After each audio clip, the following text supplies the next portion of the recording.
دوای ساڵانێکی زۆر لە کاری فرۆشتین ڕۆژنامە، مەلا موحسین ناسراو بە موحسینی جەریدەفرۆش بە ڕووداوێکی دڵتەزێن کۆچی دوایی کرد. مەلا موحسین لە تەمەنی منداڵیەوە خولیای کتێب و خوێندنەوە بووە و ماوەی 30 ساڵ بوو لەبەر دەرکی سەرا کاری فرۆشتنی ڕۆژنامەی دەکرد و لەم ڕێگەیەوە بژێوی خێزانەکەی دابین دەکرد.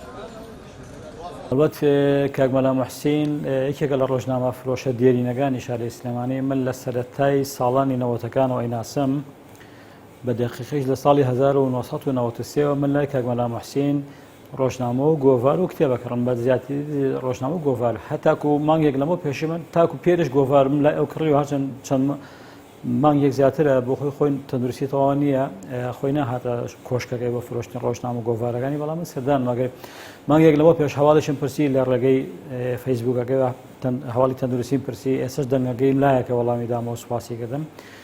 یەکێکە لە هاوڕێ دیێرینەکانی ڕۆژنامە نووسەکانی شار هەمووان خۆشمانەوە، ئینسانێکی خۆشمەشرە بوو، ئینسانێکی قسەخۆش و ئینسانێکی بە خزمەت بوو، کەسێکی دڵسۆز بوو. خۆی گەورە لێی خۆش بێت.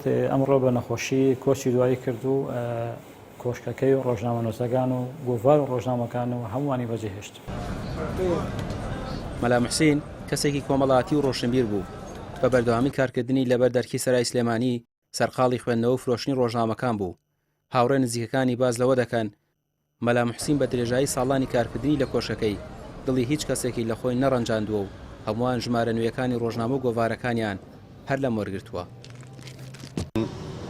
پیاگوهن لە منداڵیەوە خولیای مزگەوت و ئەوە بوو، ینی کابرایەکی ئاینی بوو، کابرایەکی دەستپاک و دەمپاک و دایان پاک بوو، ینی لە ڕووی کۆمەڵایشەوە کەسایەتێکی تایبەتیە و بووە هەموو پرسەکان بەبێ جیاوازیت پرسێک لە هەر شوێنێک وایە ئەچوو.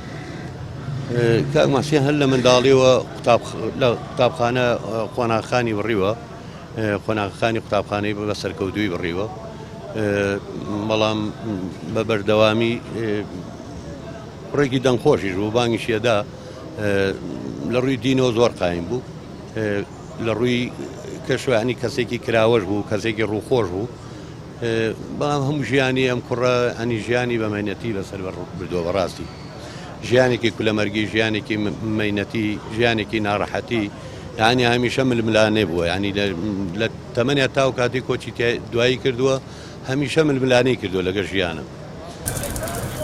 جگەلەوەی ڕۆژنامە فرۆش بووە خۆشی نووسەر بووە، هەمیشە وتاری لە ڕۆژنامە و گۆڤارەکان دژی نادادی و زوڵم و ستەم نووسیوە. شێخ موحسینی جەریدەفرۆش یان شێخ موحسینی ڕۆژنامە فرۆش دوای 30 ساڵ لە کارکردن وەکو ڕۆژنامە فرۆشێک کە لێرە لە بەدەرکی سەرا کاریەکە ئەمڕۆ دوجار وەفاتی کرد و گەڕایەوە بە ڕەحمەتی خوا. ئەو دوای 30 ساڵ لێرە ئەمە کۆشکەکەیەتی لێرە کاری دەکرد بە بەردەوامی هەر ڕۆژنامە و گۆڤارەکە بواە ئەو لێرە دەیفرۆشوە، زۆربەی هەرە زۆری ڕۆژنامە و گۆڤارەکانیش خۆی دەیخوێندەوە، بەڵام مەرگ مەودای نەدا دوجار ئەمڕۆ کۆچی دوایی کرد و دەرگای کۆشکەکەی بۆ هەتایە بەداخراوی دەمێنێتەوە. ڕامیار عوسمان کەناڵی پێیام سلێمانی.